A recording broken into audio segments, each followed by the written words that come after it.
Good evening and welcome to the Invictus Racing League.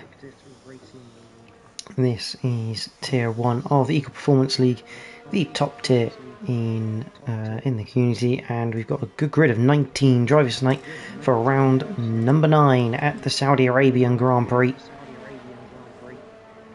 It's a very fast, challenging circuit. And waits the drive's 25 lap race followed after this 18-minute qualifying session. And drivers just going out now on to their out laps as we prepare for the 9th round of this season.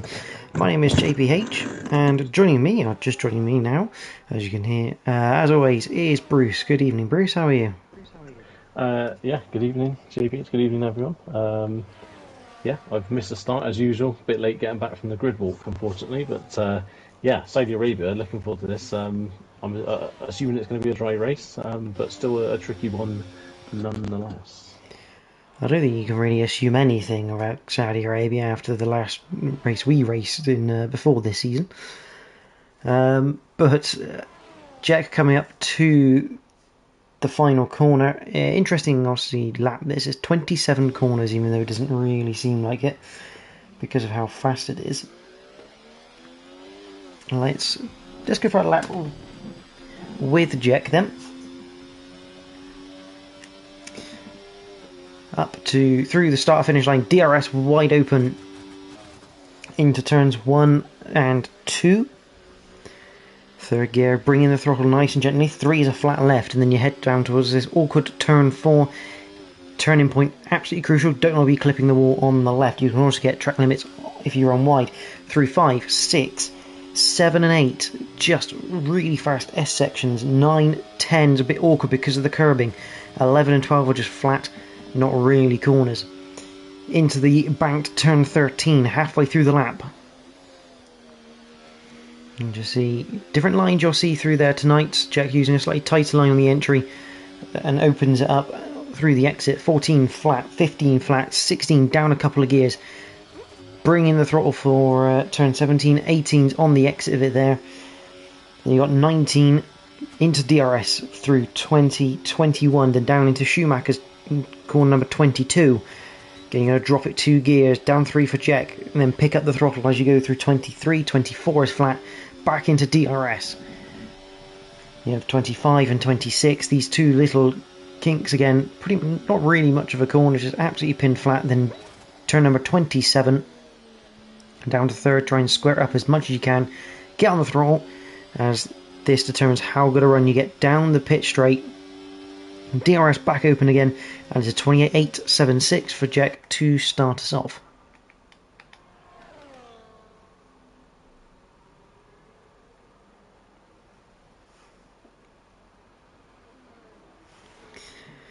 Gabri goes into second with Ed Veer, who is, I believe, a new reserve in for tonight. He's in the Williams. It's going to be interesting to see. And the big news, Bruce, is we were saying this last week about Bjorn de Boer. He is now full-time Ferrari driver.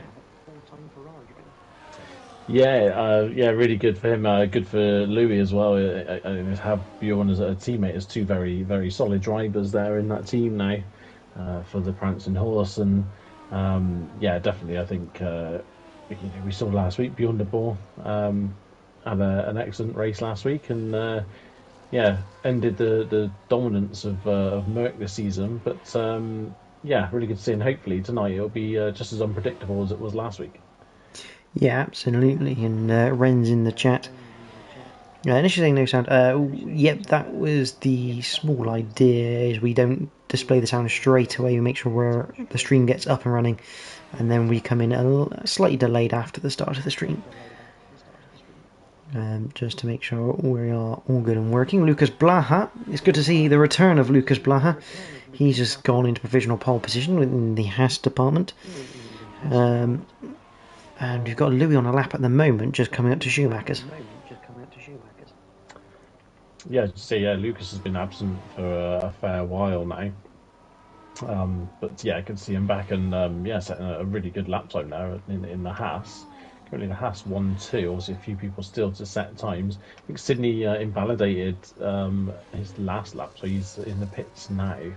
think actually it might not have been a bad lap for Sydney if he'd have been able to complete that, fun enough. But yeah, a few people falling foul of track limits, and yeah, it's not a surprise around this circuit. Really, very easy to just get it ever so slightly wrong. As Merckx is currently, he's invalidated his lap as well. So yeah, it looks like it's got spooked now. Goes pole position with a 27.8. Yeah, worth noting that Louis was in provisional pole position before he got spooked. Got that. Ash Tube goes 9th. Obviously, Merck's going to probably be going into the pits. And obviously the other note is Destiny will be not setting a qualifying time tonight. He does have a qualifying ban after an infringement in previous rounds. Yeah, it's a shame really for Destiny that that's the case, but if there's a circuit where you can make up places, it's probably going to be this one. And whilst it's not maybe the you know, it's easy to overtake in the DRS zones, but tricky the rest of the lap. But the likelihood of incidents incredibly high, and I think that will stand him in good stead potentially in the race. You know, you'd have to think that really around the circuit is so unpredictable, anything could happen. And yeah, I think whether you're first on the grid or 19th on the grid, nothing's really a given round here. No, absolutely, and Bruce is watching someone having a bit of a moment. Sorry, yeah, Ash Tube there. He's invalidated his lap, so he's still cracking on with it a bit. He came across a couple of cars, one either side of the road, but sort of flat out mid corner, so he had to lift to avoid crashing into one of them. But yeah, he's cracking on with it a bit. Here is Ash Tube. I assume it's because he wants to make sure he can get enough time for another lap. In fact, actually, no, he's just been firing himself back into the pit lane. So yeah, just wanting to get on with it, obviously. Yeah, looking at OGK Snake 53, so we'll call him Snake. He's coming up to the final corner. He is on a lap here. I don't know. I think yeah, he's gone for a second run on these soft tyres. Again, something we've seen throughout the duration of this season is drivers having a second flying lap on the softs. It goes across the line. Goes into 9th, 1:29.439, just ahead of Ash Tube. Yeah, solid stuff there from Solid Snake. Yeah, it's good to see him here as well and taking part. And yeah, that's a pretty handy lap back there, putting him right into the mid pack. Gattuso also currently on a lap. He's just shy of 2/10 up. Now heading down towards the final turn. So yeah, it does look set to improve, potentially up to 4th if he can nail this last corner now. But yeah, let's see what he can do as he rounds the final corner. No slipstream, unfortunately, from that car in front, a little bit too far ahead. But that is P6. So yeah, actually not as big a gain as it looked like he was going to have then. No, it's something that Gattuso's had this season is, I believe he's got a penalty carrying over into this race, which isn't going to help him. But he's got a lot of pace, especially in qualifying. He qualifies really, really well, but it doesn't quite translate into the race, as Bjorn de Boer sets his first lap of the session at 1:28.538. Yeah, definitely. It's yeah, having a penalty looming over you, as you say, heading into this race is not ideal. Yeah, obviously he'll be looking now to finish this race no matter what, and just shift that penalty so it's not lingering over him for the next race, which I believe is Portimao next week, and a sprint format as well, I think. So yeah, definitely don't want that heading into that. As Scopefielder goes third quickest at 28.3, Brando Camalengo coming up to start his latest attempt. The man who's been very unlucky in recent races. He's put a 30.6, and I don't think he's yet set a lap with hot lap on. It's something that he tends to do at the moment is Brando. He tends to set a few laps without proper hot lap ERS mode. I'm not quite sure why he does it, but it works for him. Interesting strat, really. I mean, I guess it does mean that when you do set hot lap, you're constantly setting green sectors, I suppose. So maybe it's a thing just to boost the confidence when you are on that hot lap lap. But just on board with Ryan at the moment. who is just coming up. So yeah, he's not really improved much, and that's quite wide there for Schumacher. So don't think Ryan's going to improve on this lap. I think it's quite likely he's going to stay 12th as it stands. He's approaching that last corner now.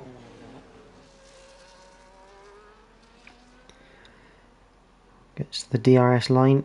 The flap opens up. What can he achieve on this latest attempt? Is a 29.128. It is quicker. But only 11th at the moment for the Sauber. Seeing Lucas Blaha, looks like he's going to be the next one to set a quick lap. About 1/10 up on his best time, so it would be enough to jump Ivan and Scopefielder if he can maintain this. That's a really good lap from Ivan as well. We haven't mentioned that. That's a fantastic effort from the Aston driver. But yeah, here's Lucas, and he stays actually. Oh no, sorry, he goes to P2. Sorry. It's good stuff from Lucas Blaha then, as he continues his return here in Tier 1. Ivan's managed to go up into 5th place, so it's a bit more like the pace we expect from Ivan. He's been almost a bit off the bubble a little bit in recent races, maybe because we know how quick he is. Astrid puts himself into 7th on his first lap on the soft tyres. So good stuff by him. I think Sydney's coming up to the line, but he's invalidated his lap, so he's having a bit of a rough qualifying at the moment. Yeah, Merck coming up to the line here, set a purple second sector, and that is second for Merck, so only just shy of got Spook's time. So yeah, pulling that one out of the bag there. Merck obviously had invalidated his first attempt, so he'll be pleased to get that in and get himself at the front of that field. Yeah, absolutely. As we continue to cycle through the cars, possibly on laps. A lot of them now just returning to the pits in preparation for the final runs. Yeah, absolutely. Sydney, the only way, obviously, as you said before, JPH, so we're not expecting Destiny to set a time due to his penalty, his quality ban. Sydney, the only other driver who actually hasn't set a lap yet. He's currently invalidated this lap. He's taken a scenic route there through that bend, and yeah, he's going to be up against it now. The pressure's on a little bit on the McLaren driver. Yeah, he's gonna have to do a bit of a Merc here and pull out a lap from nowhere. So he's going to have to come back and get a fresh set of boots. And it's not really ideal because if you can set a banker time and then go again, you could effectively only use 2 sets of tyres during the session. But when you invalidate on one set, invalidate on your second set, you're kind of forced to use that third set to get yourself a decent grip position. Yeah, absolutely, 100%. Snake just through sector 2, pretty much bang on. Bar the shouting, bang on a third of a second quicker than his previous lap. So is going to improve by looks at it, but I don't think it's going to put him up that much further up the order. And I think the thing for Snake now is whether he's now got enough time to get back round, get in the pits and get out again for a last attempt. But there you go, up to 13th for Snake. So yeah, they'll gain a couple of places, but maybe not as much as he'd have hoped. No, absolutely, and it's quite interesting. The field spread tonight here in qualifying, it's been quite notoriously close this season in Tier 1. But this track obviously pulling out a little bit more of a gap than usual. I mean, we've got nearly a 3-second spread at the moment for everyone who's done laps, which is definitely bigger than usual. But obviously, we don't know what might happen on this final set of runs. Where everyone may well start improving. Yeah, that's it. I don't know whether or not maybe confidence over the curbs is a big factor, perhaps. When it comes to this circuit, it's a very difficult circuit. You know, if you can get the curbs right, then it can make a massive difference. But obviously, at the same time, they can really spit you off into the weeds. So yeah, it could be a decided factor really, but. Yeah, it'll be a different thing entirely in the race. I think our first driver now onto their final lap is Ivan Beloff in the Aston. Yeah, and we're going to go on board with him for this lap as we head through turn 4. 5, 6, 7, 8. The corners just keep coming thick and fast. There's absolutely no respite apart from at either end of the circuit, really. I mean, although you could say that sort of second sector area is a bit of a respite as well, because it's not really much in the way of turning once you get past this like 16, 17 chicane. Yeah, 100%. It's a weird one though, because even though it is pretty much a straight with a little bit of angle to it, so it requires quite a lot of concentration, especially in a race. You'll find a snake for tyres from the session must be in the pits, I think. But yeah, Ivan now only 100th down on his previous best, so no improvement at the second sector, but still obviously has this last corner to go. See if he can make a big difference there. But yeah, let's see what he can do. So Ivan into the final corner. I mean, he will have, if he wants to go again straight away, he can do, but he's not going to have enough ERS to do so. And he doesn't improve. He's going to stay in 6th for now. And that's not ideal for him, as there are going to be a lot of drivers behind him potentially improving. Yeah, I think the ones to look out for at the moment, Louis currently coming up to 2 or nearly a quarter of a second up on his previous best, and Lucas as well is, see what he's up to, didn't quite catch his time. He's about a similar sort of time actually, so Louis looks like he's the most likely to improve of the two as he comes down to the final corner. May get a nice little slipstream here from the car in front exiting the last corner. Yeah, we get a little bit of a slipstream there, which would be helpful. I mean, he's not far away from the pole position, and it's a 27.861, so it's a good time that from Louis. Promotes him up to 2nd provisionally. As Lucas Blaha is a little bit down after Sector 1, but he is nearly a 10th up through after Sector 2. Yeah, this could be closest. I think Lucas might not quite have the legs to get into that top 3, but I think this is looking like a improvement nonetheless for the Haas driver. And yeah, really, to be honest, an excellent return to racing for him after such a long time off. He's sort of jumped back in that seat, and it's like he's never been away. Up to the line for Lucas, and it's got 27.849 up to 2nd, knocks Louis down to the 2nd row. We're going to have a look at Merck. There is going to be other people coming through to our scope fielder. He's a quarter second. Yeah, sorry, Alex up to 5th there. Merck looking pretty handy here, though, I have to say. Yeah, where's Got Spooked? He's near the end of the lap. Got Spooked is not improving as much as Sydney puts in a pole position time of a 27.794. Although we know Merck is on the way. Got Spooked, can he pull anything out the bag through this last sector? It's a 27.719. That's a good time, that, from Got Spooked. What can Merck do to match that? Yes, he can. He can definitely beat it at 27.507. And looking at the remaining drivers, Jack is not really on a lap. He's invalidated. Someone's just gone up. I think that's Ashtube's gone up to 7th. Beyond Boa, further down than we were expecting on his full-time Ferrari debut. He's going to have a little bit of a job to do in the race, starting from 12th on the grid.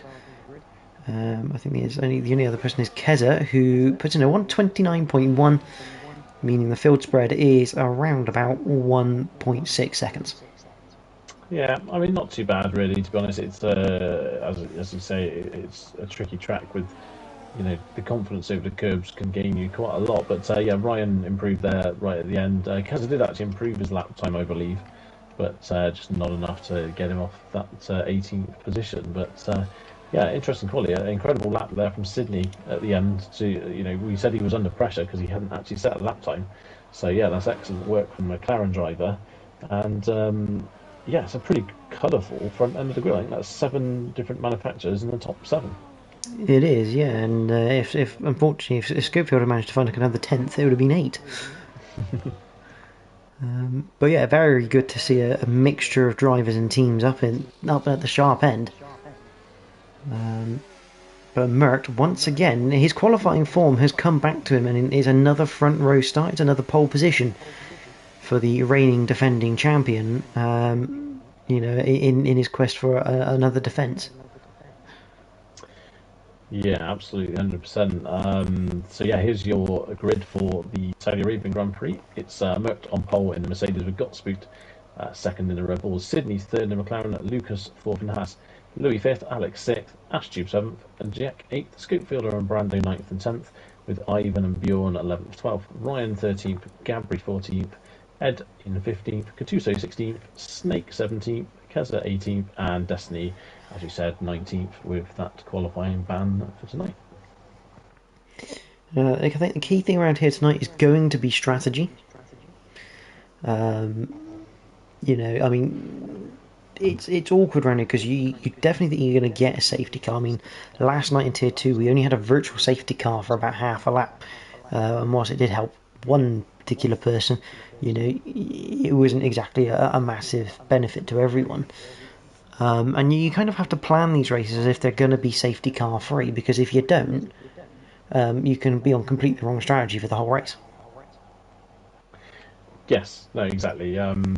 DRS critical round here, 100%. If you can break away from the people behind, and you have that DRS, then it's hard for them to keep up with you for sure. The undercut works. We're pretty sure of that.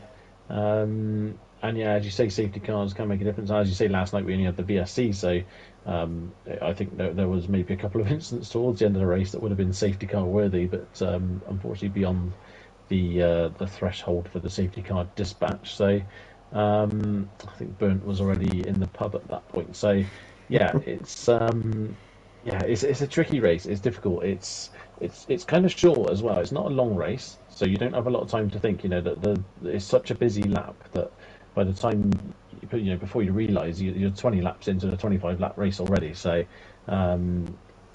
yeah, it's pretty quick fire. But yeah, that danger of safety cars and the walls does make it a little bit unpredictable. And whilst Merck was a good quarter of a second to the good in quali, if someone's behind him with DRS, they're just going to go past. So it's very difficult to hold on if you're at the front with no one helping you.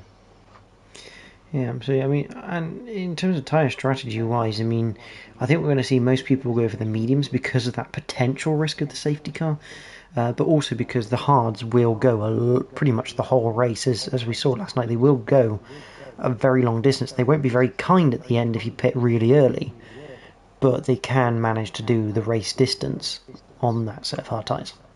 Yeah, definitely. And I mean, a shout out really to Grixik last night. Unfortunately, got involved with my nonsense towards the end of the race, but he perfect case in point. He came in after a bit of early damage, put those hards on, and pretty much drove to the end of the race on that set of hards. They weren't great for him at the end, but because of the power of the DRS, he was able to still fight with the group in front of him just by being within that 1 second. So that DRS can offset that sort of tyre wear a little bit. But yeah, as you say, those hard tyres are pretty durable, although the grip isn't the best. And I think possibly because of the short nature of this race, I don't really think a two-stop is a realistic sort of proposition for any of the drivers. No, absolutely. It's going to be interesting to see what people do. That's for certain.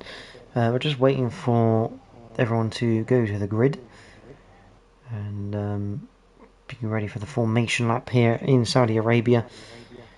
If you are just joining us, this is the Invictus Racing League Tier 1, round number 9 of Season 19 here for the Saudi Arabian Grand Prix, and it is Merckx on pole position with Gottsboot alongside him, and Sydney in third, with the returning Lucas Blaha completing the second row. So whilst they're on their formation lap, let's have a look. And we've got a nice mixture of tyres here. We've got 4 hard runners of Merckx, Louis, Snake and Keza, 2 soft runners of Ivan and Gattuso, and everyone else on you kind of have to say, the safe medium tyre to start the race. Yeah, as you said before, I think that medium tyre, it gives you that chance that if there's that early safety car, you can come in on those hards. Merckx going for the hards, as you say, with Louis. also on the hard tyre. Maybe putting a lot of faith in their fellow drivers that there won't be any issues. Yeah, I mean, unless they can make the mediums. I mean, I guess the only thing for us is that they can probably make the mediums last a lot longer than we can. And I guess to some degree, maybe with the hard tyres there, are they potentially thinking there might be more than one safety car tonight? So get rid of the hard tyres first, and naturally everyone will pit under safety cars for the fresh rubber. You'll have 2 sets of mediums for the rest of the race for when safety cars... I'm not going to say the word inevitably come, because it's not always the case, but the high chance of it happening. Yeah, definitely. I mean, it's always hard to know what each driver's thinking individually, obviously. Regarding strategy, I'm sure they have thought quite hard about what they were thinking, how the race would go, and how they planned it. I think the possible race strategy shown at the bottom of my screen, I see on yours as well, is maybe a bit interesting, going the medium, soft, and then the hards. Would be a bit of a possibly a suicidal strategy there. But yeah, as I said, I think a lot of these guys would have thought quite long and hard about how they sort of think this race is going to pan out, how they're going to sort of plan that into their strategy, and yeah, I think we're about to find out exactly what it is they've all been thinking. And I think there's a Williams who's just spun. It is Snake has just spun on the formation lap, just getting those tyres nice and warm. But as he returns to the grid, it's worth noting 19 drivers tonight. It's a great turnout for Tier 1. And we're about to get underway here in the Jeddah Corniche Street Circuit for round number 9. Can we have a third winner of the season? We have the 5 red lights. And we are racing at Saudi Arabia. Who's got the best getaway? I have no idea, because I'm looking at the back of the pack. There we go. We got a bit of a camera change there, and it looks like Merck's got away well, but Gotspook's got away better. Gotspook's had some very good starts this season, and he's proving it once again. He goes into the lead. Through turn 3 they go. Lucas Blaha side by side with Sydney as we head up towards turn 4. Not really a corner you want to be going side by side. They just about get through without any damage, and it looks like, touch wood, or as it looks like the RB of Alex and Ashtu going side by side through the S's. Very difficult to keep racing through. This is great racing from the pair of them, little contact, and Alex does get the move done into 6th place for now, and it looks like potentially Jack 3 wide into turn 13. Jack gets a place, Ashtu loses another one. They got side by side but behind with Brando and Scopefielder. Up towards 16 and 17 they run. Ed Veer's got a 10-second penalty for cutting a corner, gaining 2 places as this little battle is starting to settle down. And it sounds like there's a crash. Yeah, Gattuso in the wall and a virtual safety car already. Yeah, a bit confused with Ed Veer. At one point he did outbrake himself and collide with, I think it may have been Destiny. And then further on, a couple of corners later, Destiny then lost one of his parts of his front wing, so not a good start for him at all. So he's going to have to come into the pits and change that, because it's pretty bad damage. But yeah, Gattuso I think just lost that all on his own, and yeah, even on the soft tyres, struggling for early grip. I think there's damage here for Destiny. Looks like front wing damage. He's coming into the pits. We're going to have a round of pit stops for damage here, I think. And unfortunately, I just get this funny feeling the virtual safety cars are going to end before they've completed this pit stop. So this is going to help them a little bit in terms of saving a bit of time. It might feel more like a normal pit stop. And there we go. We're back to green flag racing. Spooked with a 7/10 gap to Merckx. As we head through the S's, we've got another incident. That is Ivan Belov. Oh, we got a spinner of Ryan. He's now out.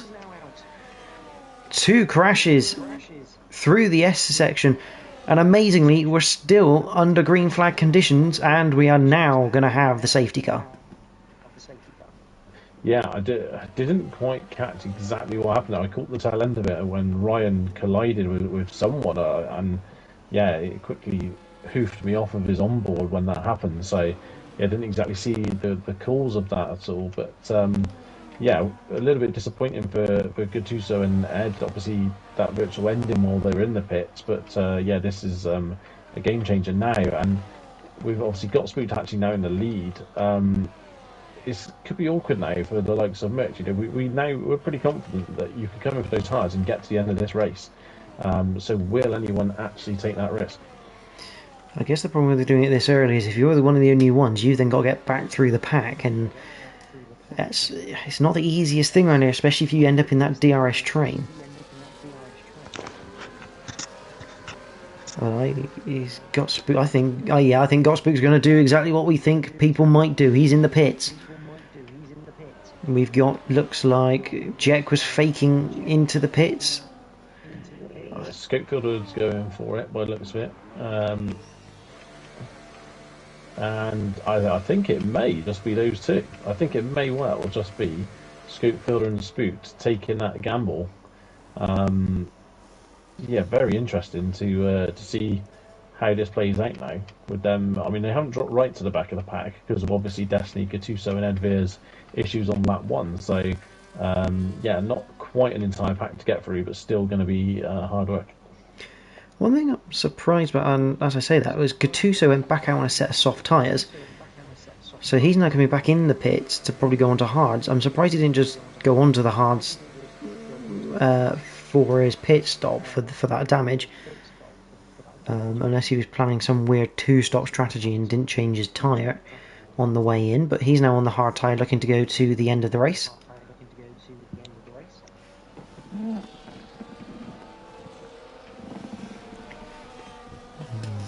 The safety shake up from the start. We've now got two Hasses in the top 5 as well now after all the chaos there at the start of the race. Jack just clipping the wall there on the safety car, not really what you want to be doing. But yeah, Merck now has the attention of Sydney behind him when we get the restart. Sydney obviously on those medium tyres, so you think he's going to have a bit of an advantage at the start. And really now, with the way this is panning out, Merck's going to want to try and escape as quickly as he can, but it's whether or not he'll be able to on those hards. I'm thinking we'll probably get another lap of safety car at JPH with Ed and Gattuso so far back. Yeah, absolutely. At least one more, but I mean, there is the old saying, safety cars breed safety cars. So hopefully we can get through more than one lap of racing before the next safety car comes out, but it's tricky. I mean, and this is what happens when you have a street circuit, 19 cars on the grid.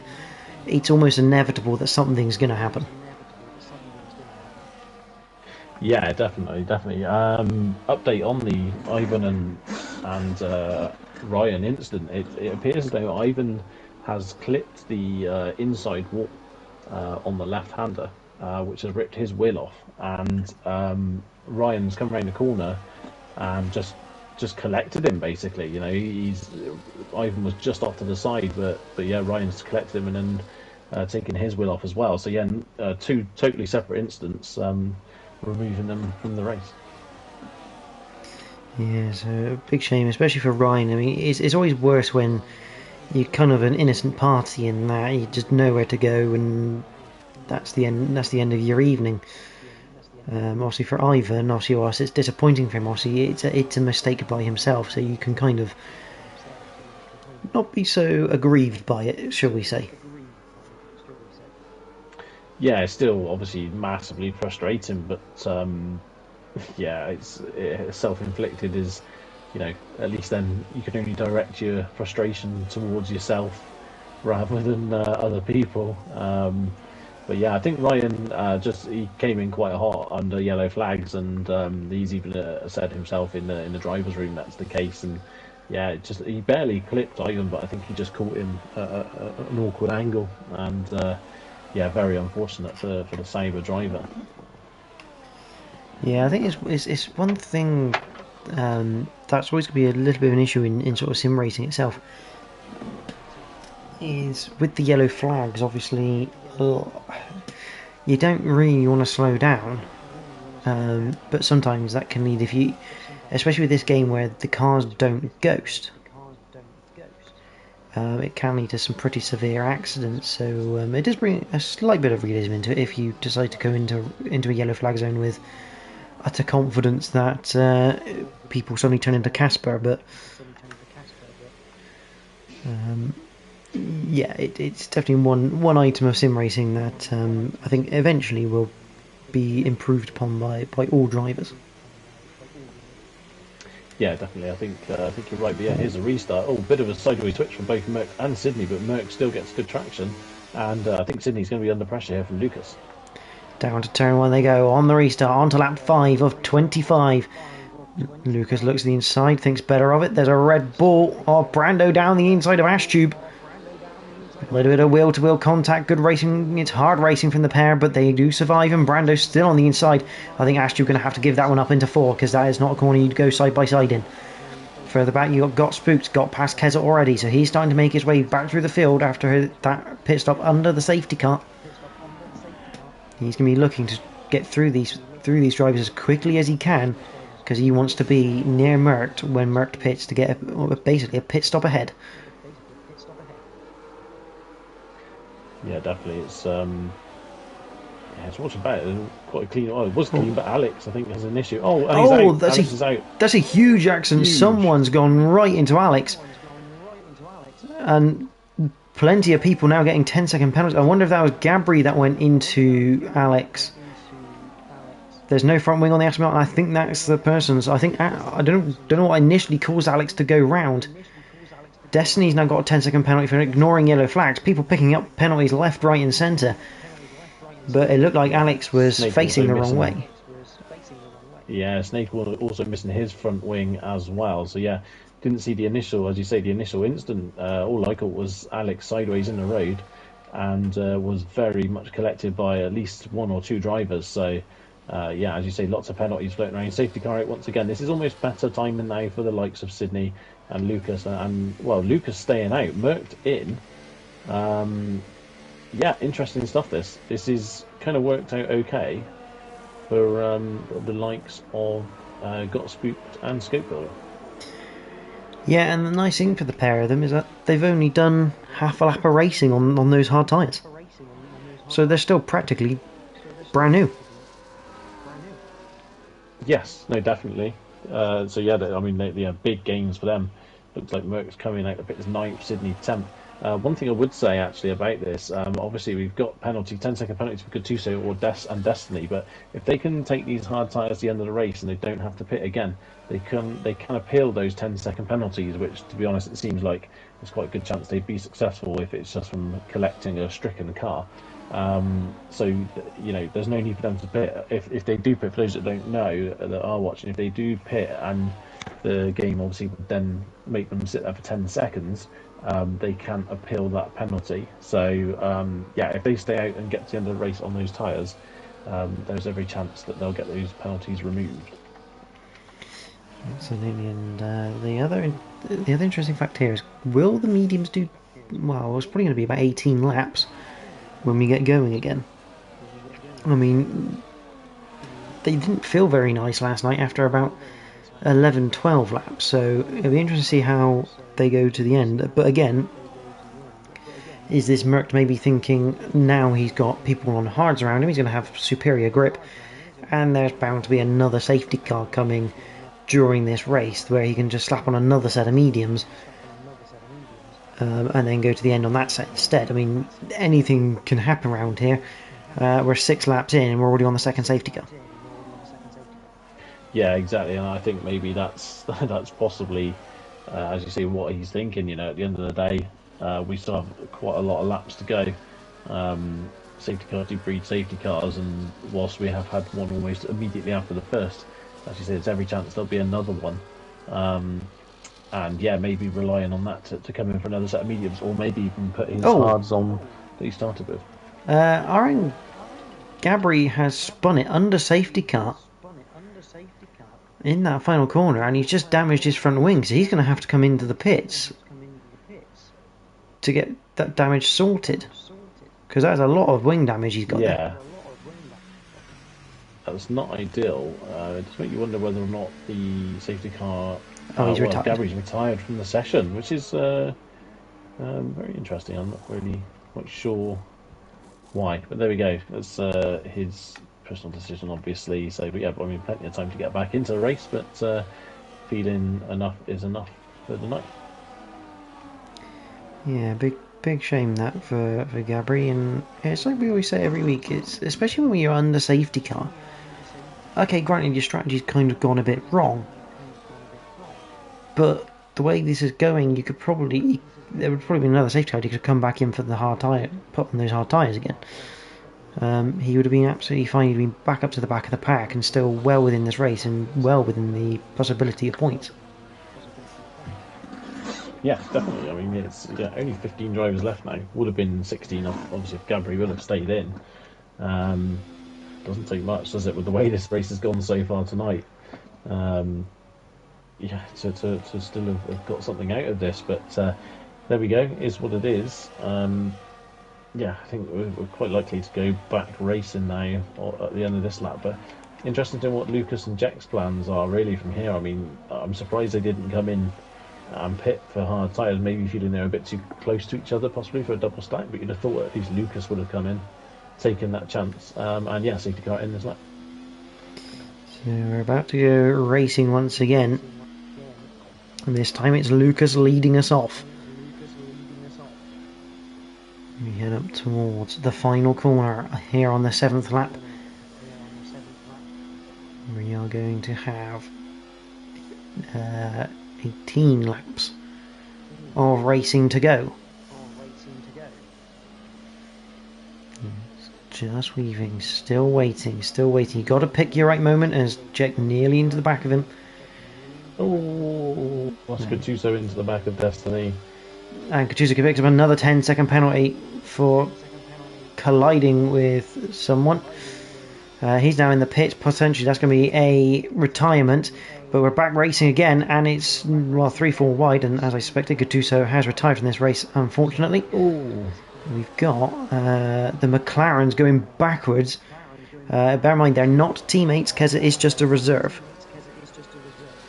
Yeah, Sydney was, I think, got sideways in front of Keza. Keza had nowhere to go, and they kind of almost got interlocked. They've been a bit too friendly for teammates, was Keza and Sydney, but luckily, I think both avoiding damage. And yeah, big shame there for Gattuso.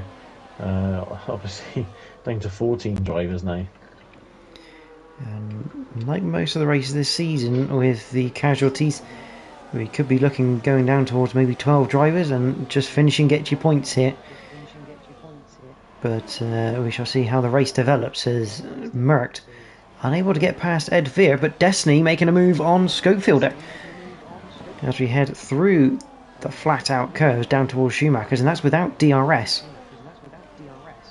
So obviously, oh, big slide for Destiny. Yeah, I think Destiny was hoping he'd get away from Scopefield obviously before then the DRS comes into effect. Here comes Merckx on the outside of Ed Veer.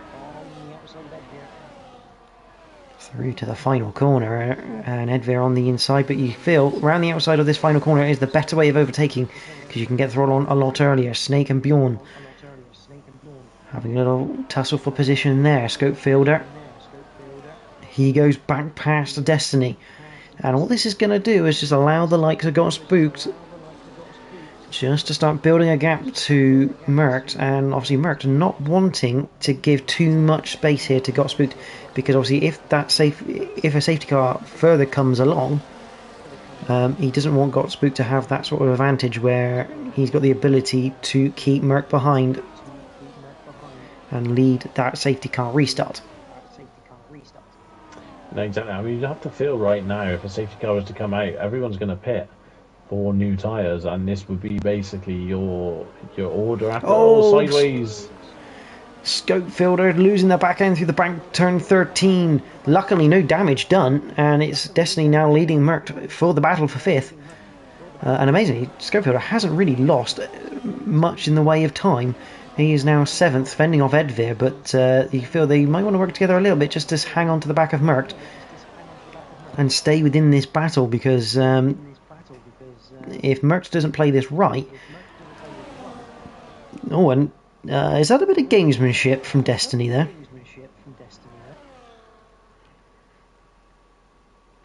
I didn't quite see exactly what happened, but yeah, Merckx has gone a long way forward from Destiny. Maybe Destiny feeling that it's not his fight, and letting him go, and yeah, Merck's already pulled a decent amount, but yeah, here goes Scopefielder on Destiny. It's either that or something's not right with Destiny, because he basically just let...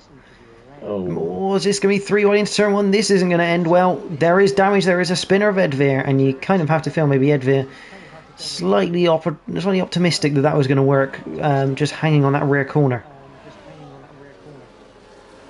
And there's more damage as well. I think that's with the Red Bull of Brando Camalengo, who just nicked the back of Snake's Williams. Lots of end plates missing from cars, I think, at the moment. Yeah, it was an awkward one, that one. It looked like Destiny was almost trying to half close the door, but I think that was mostly because he was aware of the car on his outside as well. I think it may have been Scopefielder. And yeah, it was always, you're never going to fit 3 in. I mean, that gap was always going to close. But I mean, it showed the power of the DRS. The run that Ed Veer had on the 2 cars in front was absolutely unreal. And yeah, probably in a weird way contributed to that incident happening. And yeah, the Williams driver's got a lot of time to make up now to catch back up to the pack.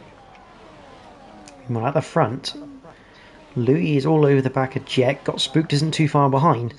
But Jack doing a little bit of a Kevin Magnussen here for Lucas Blahat. Lucas now 2 seconds up the road in the lead of this race. We've got Destiny on Scopefielder at the final corner. As you say, Destiny round the outside. It's a nice line, isn't it, to have, and makes the move. But here comes Scopefielder, and here comes Ashtube as well.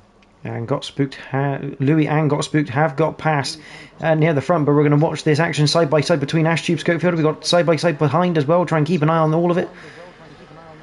This stack of cars, you're basically seeing from 6th all the way down to 13th. Camalengo, oh, collision with Keza, Keza in the wall. And amazingly, Keza only loses his front wing, and I think we're going to stay green. Yeah, awkward one that, trying to go side by side through there. I mean, Brando had the inside, didn't he? And you know, that space is always going to close on the outside of that corner. Very, very awkward. Probably, to be honest, put that down as a racing incident myself. But yeah, Brando trying to make quick tracks here through the field. But yeah, he's clipped the wall though, the inside there. Everyone's clipping the wall. Sydney's clipped the wall. But yeah, this is an excellent battle, really. 6th down to 12th at the moment. And yeah, anything can happen. Bjorn almost looking to open the door into Schumacher's, but not quite going to happen. He might have actually hindered himself. Oh, big collision into the wall. And how has Snake not lost a front wheel? I don't know.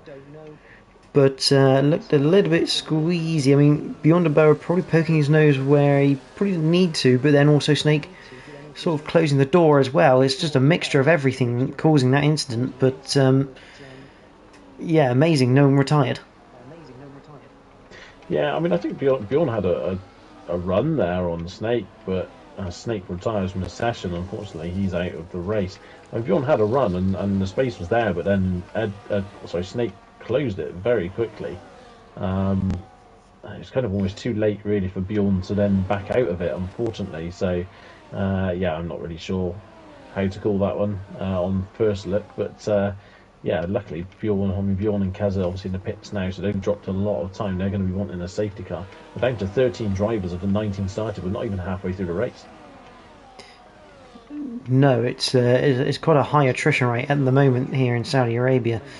Obviously, nothing we can say can be taken into consideration for any stewards wise, because obviously the angles we have to work with maybe not quite the same as when we get the POVs in. So obviously we only adjudicate from what we can see. For anyone wondering if... And most of the time we're wrong. We're wrong most of the time as well. Oh yeah. But meanwhile, for the battle for 6th, Ashtube is fending off Destiny at the moment. Mercked is up into 4th. He's now chasing after Louis, but Louis is still in the DRS of Got Spooked, who is now gradually closing in on the leading car of Lucas Blaha. And you just get the feeling now for Lucas, a safety car is definitely required here for him, because he's going to lose a lot of time when he comes to the pits, as here comes Louis. Pass Got Spooked, but you get the sense that Spooked maybe not minding that too much, because obviously that continues to close the gap to the leader, as I think we were 3 wide briefly down the pit straight between Destiny, Sydney and Ashtube. Ashtube losing 2 places. Scopefielder side by side with Brando Camalengo. And making sure early that he's not going side by side with the Red Bull into turn 4, as Lucas Blaha now picks up 3 seconds for track limits. Yeah, big slide for Destiny. Big slide, which is getting really awkward now. Sydney's managed to get past, but here Wow, comes what a move Ashtube. from Ashtube that is. That's very opportunistic, and I love that line. Yeah, very much helped by the awkwardness of Destiny getting sideways in front of Sydney. But yeah, took advantage of that big time. Brando's just watching the 3 cars in front, waiting for this to kick off. It's looking a little bit sketchy. A lot of wobbling going around as Sydney cuts the corner, taps the wall on the exit as well. So yeah, this is looking pretty feisty here for these 4 or 5 cars. Absolutely, and this is almost taking us away from the battle at the front, because we've got Louis, Got Spooked, Merc looking to go around the outside of Got Spooked here. I think he's going to get that move done with the medium tyres, although it depends. It's going to be an ERS race with DRS now. Louis, I think, about to lose 2 places. As we head down towards turn 1, Louis yet to stop at the moment on those hard tyres. Here comes Brando with DRS and a bit of ERS. I think we're 3 wide. Could be 4 wide nearly. Well, we're definitely 3 wide into the corner. And he's 3. Amazingly. Well, no, it's not. Actually, it did work out in the end somehow. But you gotta feel that Brando's got to be a little bit careful at the moment. If he knows he's making it 3 wide, he's almost chopping up a little bit. Getting away with it on this occasion, but yeah, you do feel that maybe he's just trying to chop across the nose of people a little bit too much into turn 1. Yeah, it's awkward. Destiny has lost an M plate in that, just tapped the back of, I think it was Sydney. It's just one of those things where it all concertinaed up in front of him, so not ideal for the RB driver, but yeah, hopefully it won't affect his performance too much. I mean, he's still managed to stick with the guys in front as it stands, so hopefully it'll be right. But yeah, Merc now right on the back of Lucas. Yeah, the top 4 all within DRS distance of each other. They're all leaving Jack behind. But as we know, Lucas, Louis and Jack all yet to pit. As Destiny now picks up 3, I'm going to say possibly 3 more seconds on top of what he already had. And and Lucas into the pit. Merck's almost following him in there, I think, until the last moment when he could just dive back out. We've got Oh. Destiny and Brando. And Destiny's just retired on the track. And Brando has as well. I'm not quite sure exactly what's happened there. But yeah, it's brought out of VRC. They're both miles off the final turn. So whether they collided on the way in and that's just where they've ended up. But yeah, big shame. Ashtube also in the pits as well. But that's not for a front wing. That's just for a new set of medium tyres. So yeah, I mean, we're down to now 11 drivers, JPH. So you finish, you score points, that's the equation. As we go back racing once again. And that's a big shame, because that was looking like a great battle there for that 6th place. Which is actually going to turn up into 5th when Lucas pitted. Lucas out on hard tyres, so yeah, I'm not quite sure this strategy has worked for Lucas Blaha. But we shall see what might happen. As we've just seen, there could yet be another twist in the tail come the end of this race. Yeah, I mean, all things considered for Lucas, considering he didn't come in the pits, so that first safety car to come out in 7th, chasing down 6th now, the tyre advantage, you'd have to think he's probably still got a good chance of a top 5, maybe even 4th if he can. You know, Jack's going to be. Well, Jack still has to pit actually, doesn't he, on those mediums? So I think Lucas could still get a top 4 in this race. In fact, actually, Louis still needs to pit as well, I believe. Yeah, Louis and Jack still have to pit. Yeah. So I think Lucas is still on for a podium, as long as he can clear the cars in front safely, and he's going to start that by making short work of Scopefielder with the DRS advantage. Yeah, you get the feeling Scopefielder a little bit of a canny fox there. He won't fight what's not needed.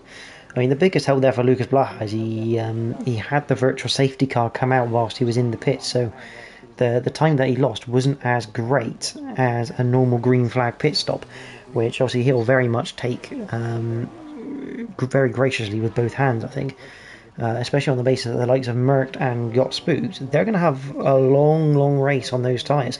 I know Merck's tyres are a few laps younger, but even on those mediums, they're not going to be pretty come the end. Yeah, 100%. I mean, yeah, it's going to be difficult for him, definitely. I'd have to think that Merckx maybe is hoping for a safety car to help him out a little bit. But yeah, I mean, Lucas has dropped Schofield by a second already since getting past him, and he's going to catch Sydney pretty soon, I think, as well. Beyond the I think, yeah. Just overtaking Ashtube there, I think. Ashtube's going to be in DRS range. Yeah, the wing is open. But again, unless you're working with someone, you'd be silly to overtake someone into the last corner. But as we had a little bit of it last night, if you're going to work with someone, the best thing you can do is leapfrog each other every single DRS zone and just keep that speed up going all the time. Yeah, definitely. But it's obviously trying to get that sort of message across the other driver is another thing. Actually, now straight past Bjornberg again under that DRS into turn one. So yeah, I mean maybe those two might work together, but they're a long way behind the next group of cars, which is where they want to be really. Yeah, but it's going to be interesting to see where maybe Louis comes out in relation to them. Obviously, especially if Louis has to come in and make a pit stop under green flag conditions. I mean, you got to think that Louis looking at a soft at the moment when he next comes into the pit. Yeah, I think you're probably right. I think he's probably going to try and hang this out for that soft tyre. Too late really now to go to a medium, isn't it? So yeah, I think in all fairness, I think Louis is just praying for another safety car right now.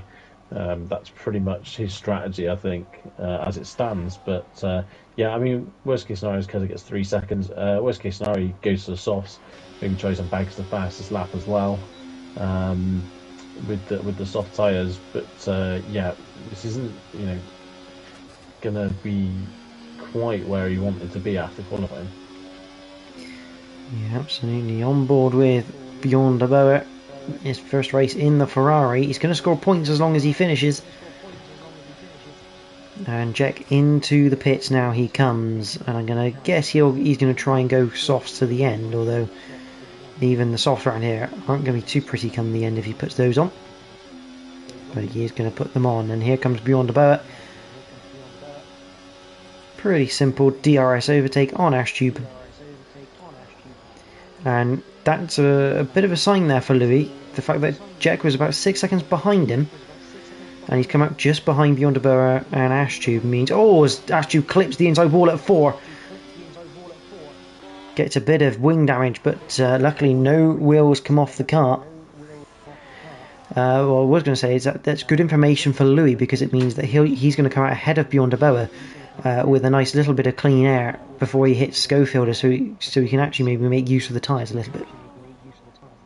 Yeah, absolutely. Lucas did make it past Sydney as well into turn 1, but Sydney hasn't dropped far behind him and now has the DRS into Schumacher's Bend or Strolls, whichever one you fancy the most. Yeah, it's awkward this really for Lucas because he doesn't really want the attention of Sydney behind him. He just wants to kind of get on with it, but it's not going to be that easy, I don't think. Louis into the pits he comes, and that must be, you have to feel that's going to be as Got Spooked side by side. I wasn't expecting that. I didn't realise he was that close to him because he was about 9/10 earlier on. But Got Spooked now through. Is this potentially a crossover period now between the mediums and the hards? Because there's only 3 laps difference, and in reality that 3 laps is nothing because Got Spooked didn't really do many racing laps.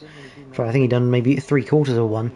And then Merckx also changed to his medium. So those tyres are, in reality, relatively equal grounds in terms of age. Yeah, absolutely. I mean, you'd have to think there's a good chance that both of them are pretty munched by now, I should imagine. Both sets of tyres are not going to be looking too pretty. Ashtube did come in the pits for a new front wing and switched to softs. As you said, Louis now on the softs as well. So it'd be interesting to see. I think Louis has got a good chance here of still getting back into the top 4, actually, with this pace advantage on these tyres, maybe, I mean, maybe he could catch Lucas, but it's going to be hard work. Although I think Lucas does have a 3 second penalty, doesn't he? So there's always that to take into account as well. But yeah, this could actually, once we're in a bit of a phase at the moment of this race where it's a little bit spread out, I think there's a few drivers could come together towards the end of this race. Yeah, Merck now maybe looking to line up Gotspook down towards turn number 1. And this is a good test here to see, and that very much proves that you cannot be behind coming out of that last corner on the last lap, as that's very close between Spook and Merck, and Spook just about fending off the Mercedes. But yeah, very good information that on that last lap you don't want to be second into that hairpin, because you haven't got enough of a run, unless the car ahead of you has a mistake, you haven't got enough of a run to actually benefit the DRS for the drag to the line. No, exactly. It isn't. Yeah, it isn't far enough, is it? For sure. So yeah, I think it's that last corner you need to get the move done before then. Yellow flag in sector 1. Beyond de Boer has spun, and he's got damage to the front wing. As you can see him carrying his end plate around for a little bit. Yeah, big shame for Beyond de Boer. It's not gone well for him tonight. He had a technical issue in qualifying, which is why he didn't qualify as high as we expected. So it seems, and yeah, I mean, it's amazing, isn't it? You know, last week won the race, and then this week, yeah, it's just not quite gone to plan. But that's what can happen sometimes in racing. You're kind of only as good as your last race, I think, is one of the things they do say. But yeah, Sydney here. I mean, Merck's obviously very close to got spooked. Probably going to go for a move again into the first corner, but Sydney has not dropped away from Lucas at all. And at the moment, as it stands, once you take penalties into account, Sydney is actually on for the podium. Yeah, I mean, as you say, as Merck goes to the inside of Spook, Spook locks up a little bit, but keeps it around the outside. This is fantastic racing from the pair of them. The question is, who's got the jump out of 2 and 3? Merck has, so he's going to have priority into 4. Lucas Blaha still ahead of Sydney. Louis, fastest lap of the race at 29.9. The question is, can Louis take enough time out of Lucas and Sydney to maybe play a role in this? Yeah, got Spooks has picked up a 3-second penalty. So that's massive in the context of the race win now. Merck has basically got a free lot of 3 seconds to play with, and yeah, big shame there for got spooked. But it's just that easy to do around here. But yeah, I mean, Louis now, he's going to have to pull. Oh, geez, about 6 seconds, wasn't he, across the line? So yeah, he's going to want to probably have this gap down to somewhere around about 4.8, maybe 4.6 at the end of this lap. I don't know if he's quite going to get there. It depends how much those tyres are worth in terms of grip through the faster corners. Has got spooked, looks to the inside of Merck, looking to distract him, maybe trying to make him do something to get himself a penalty. Because that's a big thing here, is if you can play the game where you force your opponent into that mistake to gain themselves the penalty and bring it back to level ground. But we know how sort of grounded Merck is, how calm he is. He's very good at staying out of that sort of trouble, and Louis definitely not pulling in enough time at the moment to maybe become a factor in the Lucas-Sydney battle. I think that, as you referred to earlier on, Bruce, the DRS is just far too strong. Yeah, definitely. You know, I think Louis probably got a good advantage. If he had DRS himself, I think he'd be sort of waltzing through these two with the softer tyres. But yeah, it's just worth so much. And unless Lucas and Sydney start fighting side by side, I just don't think Louis is going to have enough time to make up. But having said that, we have to remember he only has to get within 3 seconds of Lucas. There's a yellow flag in sector 1 for something, but everyone seems to be... Scope Fielder has got front wing damage. So that's the cause of that one. Here comes Got Spooked. This is an unusual overtaking spot, but he's gone down the inside of Schumacher's. Room given. Great driving from the pair. And Spooked back in front of Merck, but it's going to allow Merck to run down the main straight, because we all know Merck isn't going to take the place into the last corner, or is he? I think he has. I think Got Spooked. Has he timed that well enough? Yes, he has. I think Spooked's about to get DRS back down the main straight, so we could have 3 different lead changes in the space of a sector and a bit, as here comes Spooked to the outside. He's going to have to brake late, which he does, and he gets round the outside. He loves that move into turn 1, doesn't he, Got Spooked? Yeah, Gotspeak's got that one nailed. I think he knows he can do it, and the thing is he's got that trust that Merck's not just going to run him off the road as well, which is quite important when there's a battle like this going on. But yeah, really good battle. A big shame though that Spooked has that 3-second penalty. He's never with the way the DRS is, as we've said before, he's never going to break away. All he can do is hope that Merck somehow picks up a track limit himself. Obviously we don't know how many. Big snap for Got Spooked through 13. That's not going to help his cause. He was about 7/10 up going through the corner, but that Red Bull doesn't look very stable anymore on those hard tyres. Sydney's now dropped off the back of Lucas beyond the burn now with the fastest lap of the race. Little slide for Sydney, struggling on these 17-lap-old hard tyres. Yeah, Louis actually is starting to make inroads now that Sydney doesn't have that DRS advantage. Still, though, is there enough time for him to catch up? And the other question is, can Lucas Blaha manage to actually gain another 1.3, 1.4 seconds on Sydney to keep that podium place? For anyone wondering, in the penalties, 3 seconds for Got Spooked, Lucas Blaha, scope fielder Ed Veer, as here comes Mert to the inside of Got Spooked. Easy move done. Keza racking up the points of penalties with 12 seconds this race. Obviously he is a reserve at the back, so I don't think he really minds too much.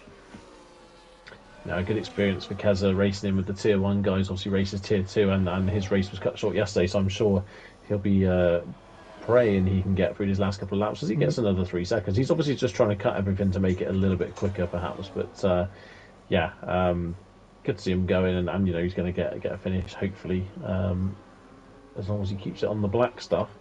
But yeah, this is getting quite tactical now. Louis is only 3.5 behind Sydney, but I don't think it's enough. But yeah, Sydney is struggling on these high tyres, clipped them ever so slightly. This is going to be very close between whether he can stick within that 3 seconds of Lucas. Yeah, it's going to be hard fought if he does, as we head through Schumacher's with Got Spooked. I mean, this is going to be gamesmanship to its finest. And looking at the disposable energy available to both drivers, we are on fairly equal footing, I think. Here comes Got Spooked. Uses a bit of ERS as he goes past Merck now, down towards turn 1. And this is it, the final lap of the race to decide who wins on track. Unfortunately, we know that as long as Merck doesn't make a mistake, he will win this race, but it's always good to see who wins on track, and Got Spooked will definitely want that sort of upper hand advantage heading into the sprint race in Portimao. Yeah, definitely. I mean, this is where Merck will be smart. He knows he doesn't have to do anything. See a big slide from Spooked again. Oh, and Louis picked up 3 seconds. So that's curtailed his charge to the top, to the podium. Although I think it was looking unlikely anyway. Yeah, big slide for Got Spooked, struggling on those tyres. I mean, Merck, as you say, doesn't have to do anything, but then there's always that risk that he could get a 3 second penalty removed if the track limits are deemed too harsh. But I think it's very rare, isn't it, that happens on this occasion, as Astube makes a move on Ed Veer for 8. Yes, I think is there a difference in tyres there? Yeah, Ed Veer on 10 lap old softs compared to Astube's 6 lap old softs. And that gap from Lucas to Sydney is at 2.8 seconds, so that is very, very close now to that 3 seconds, and he's only got a sector to do it, but Got Spooked into the final corner. I think he's going to win on track, but it will be Merck who takes the win. As we head up to the line we go, checker flag is out, Got Spooked takes the flag, but it is Merck who wins the Saudi Arabian Grand Prix from Got Spooked. Lucas Blaha, I think he's going to keep his podium here. 3.1 seconds at the moment for Sydney. Crosses the line, yes he does. Lucas Blaha keeps his podium in the third, Sydney fourth, Louis will be in fifth, Jack comes through the final corner, he's going to finish in sixth place, Scopefielder will be in seventh as he comes up to the final corner.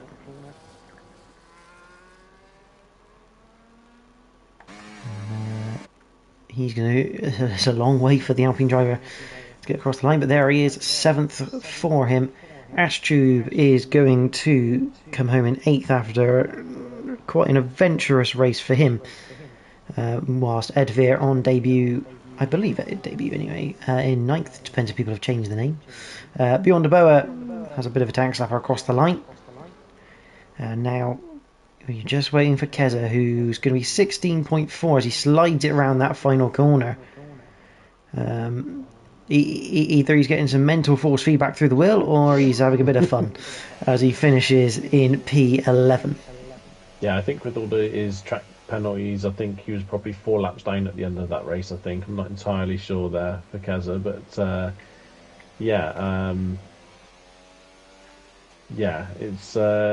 good race for Merck again, and yeah, interesting to know really, how much he really was pushing at the end once he knew that Gottswood had that penalty. I'm quite impressed about the game in this one. I'm not quite sure how this works, but apparently Destiny was driver of the day, even though he didn't finish. Yeah, that is why I briefly paused. That was a bit of a strange one. Yeah, I mean, based on positions, I think it probably would go to Keza, wouldn't it? 18th to 11th. Yeah, that's a 7-place difference. So, yeah, I think you're right. Bruce, want to take us through the provisional results, sir? Yeah, absolutely. So converting his pole position to the race wins Merckx and a Mercedes with Gottswood. Also his second place to second in the race as well. Lucas Blaha moving up the one place to third. A really good podium for him on his return with Sydney in fourth. Louis fifth, Jack sixth, Scopefielder seventh, Ashtube eighth, Edveer ninth, Björn de Boer 10th, Keza 11th, and then we've got non-finishers for Brando, Destiny, Snake, Gattuso, Gabri, Alex, Ryan, and Ivan. Wonderful stuff. So, once again, we had a race where, as long as you finished, you got points, and well done to the 11 drivers who managed to do that. I can see Merck has come into the commentary box for his views. I'm just going to quickly ask for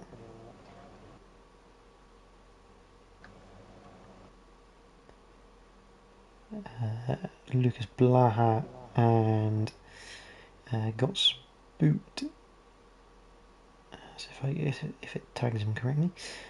So bear me 1 second.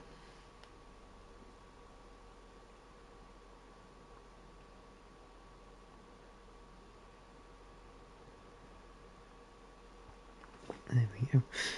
So yeah, hopefully we'll get some write-ups from Lucas and Gottswood on their races. But joining us is Merckx, and good evening, Merckx. Congratulations, back to winning ways this week. Converted pole to the victory, although it wasn't an easy one to get, especially with Gottswood around. It was just a shame that he got that penalty. Yeah, it was a good race. Weird strategy, I suppose, with the safety cars. So everyone was kind of on different strategies. I don't know when Spook pitted, but I'm guessing he pitted before me. The mediums just kind of died at the end, so it was kind of just keeping Spook within the 3 seconds, to be honest. Yeah, absolutely. Obviously, you started on the hard tyres. What was the thought behind that? Because obviously, me and Bruce were saying maybe everyone would be starting on the mediums because of the risk of that early safety car, and the fact the hards can go a long way into the race. Well, minus safety cars, obviously the hard medium was the quicker strategy. But I also knew that mediums, if I needed to, could get me to the end, basically from one. So, yeah, it was a gamble that's a lot easier to take this track than many others. Yeah, Bruce, do you have any questions for Merck? Yeah, obviously, there's quite a lot of to and fro in between you and Gotspook there towards the end under the DRS, towards the end of that race. And do you feel that the 3 second penalty for Gotspook sort of made your decision easy for like attacking him? Do you think you'd have been able to beat him in the on track if he wouldn't have had that 3 second penalty? Yeah, kind of basically was it a case of I don't need to make this move, so there's sort of no real need to push. 'Cause it did seem like on that last lap you just kind of just backed off a little bit. Um, yeah, no, obviously I always want to win and be first on track, whether I've got a penalty or not. Yeah, I kind of misjudged really at the end there. The difference, I probably should have used a bit more ERS down that last second to last straight just to make him use a bit more. Um, but yeah, um, I know that for another time, and yeah, I always want to try winning track, but yeah, sometimes it just doesn't happen. And just obviously, it was a fantastic race from all. So you had the likes of Louis up front as well on those alternative strategies. I mean, whilst obviously it didn't really benefit the likes of Louis and Lucas Blaha, I mean, it must have been enjoyable facing those guys up the front because they didn't exactly back down when the likes of you and Got Spook kind of arrived on those fresher tyres. Yeah, and that's how it should be. If you're not a back marker and yeah, you're on that strategy, then yeah, you should fight. And yeah, I prefer it when people fight rather than fight than just let me through or make it easier. Yeah, adds to the race, adds to the challenge. Um, yeah, no, yeah, I know that I've raced them long enough. I know they're always going to leave me space, and it'll always be a good battle. So yeah, no, it was nice. And just before we let you go for the night, um, next week sprint is sprint week, Portugal at Portimao. I mean, your thoughts on the circuit? Because I mean, I know for a fact, like myself and Bruce quite enjoy Portimao, but obviously others might not. But what's your thoughts going on for next week's sprint evening in Portugal? Yeah, I mean, I'm looking forward to it. Probably one of the few races this season that I'm actually looking forward to racing at. Yeah, I like the track. It's got a different elevation, and yeah, it kind of makes it a bit of a challenging and tricky track. And there's so many different lines you can use and take, and still be as quick or quicker. Um, and yeah, what direction people go with setups, because obviously, yeah, you've got the twisty, more downforce section of 1 and 2, but then yeah, you've got a whole long straight, which is a pretty long straight, really. So overtaking is possible. So yeah, I think it'll be an interesting race, and yeah, hopefully some good battles. Well, congratulations, Steinmark's back onto winning ways. So congratulations on your victory tonight, and we look forward to seeing you next week at Portimao. Thank you very much. And Lucas Blaha, the man who finished third in the race, says he's very happy to be back here. Stand on the podium after a long time. His race was good. Qualifying was also good, but not good enough, according to him. He messed up with the strategy, but he managed to be fast enough on the hards to get on the podium. Obviously, massive tyre delta on that one, Bruce, just helping him out slightly. We unfortunately don't have anything from Got Spooked, I don't think, so we won't wait too long for that one. But yeah, it's going to be a interesting final 3 rounds. I mean, Merckx is pretty close, I think, now to maybe clinching this championship. But there's a lot of other places left to be decided behind him. So it's going to be interesting to see how each race unfolds in that sort of vein. Yeah, definitely, and the way that it's been heading with numerous retirements and stuff, it's been quite unpredictable now. I mean, Merckx at the front's been predictable since round sort of almost round three, really. The dominance he's shown so far this season, but everyone else seems to have a good race here, good race there, and you got the likes of Gotspoot, Louis, normally up round the front. Yeah, as you say, anything can happen realistically in the rest of the field. And yeah, it's still even though it's not fighting for the lead in the championship, I think people would still want to fight for as high as they possibly can get. Yeah, and I think it's obviously we discussed quite a lot in Tier 2 with Merc. Obviously, we say he's been dominant and this and that, but to some degree, that sort of domination has come from just purely staying out of trouble, not making those mistakes. Every single race he's had competition there, but mistakes getting caught up in other people's incidents. He just doesn't do that. So, like the domination, it looks very dominant. However, he's had a lot of competition this season, and I think he'd agree with us on that one. Yeah, definitely. The competition has been now. I think one of the things that he's done well on this year, well, on most seasons really, is when you look at him racing, going for the overtaking maneuvers. It's very very precise. There's no, it just looks so in control, and I think just that precision is probably the difference really between him and some other seasons so far. But yeah, there's people waiting in the wings, and we had it a couple of seasons ago where I think it was Merck was fairly dominant in the first season on the new game, but come the second season, I think he had a lot more competition. We did see towards the end of that first season, people start to close that gap, and yeah, I mean, there's people still in that ballpark, isn't there? I mean, I'd say Gotspeak finished ahead of him this week on track. Beyond Ball won last week, so it's the consistency. I think hopefully others can bring that consistency once we start a new season. Obviously, we've still got a few races left this season, but once it's a fresh, clean slate next time out, hopefully there'll be a bit more competition for him. Yeah, absolutely, and I think with the drivers coming up through the ranks, as you say, it's going to get more and more competitive, but we shall see in the future seasons. But for now, that is all we've got time for Tier 1. Obviously, tomorrow RP do their run, obviously not streamed, unfortunately, at present, but they do their run from Saudi Arabia.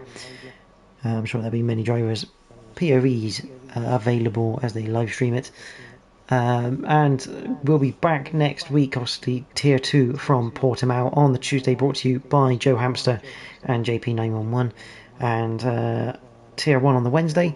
I will not be here for that one. That will be brought to you by Jack TM53 Synopsis and Bruce, as I'm away for next week. So you'll get to hear a different voice on a Wednesday for a change.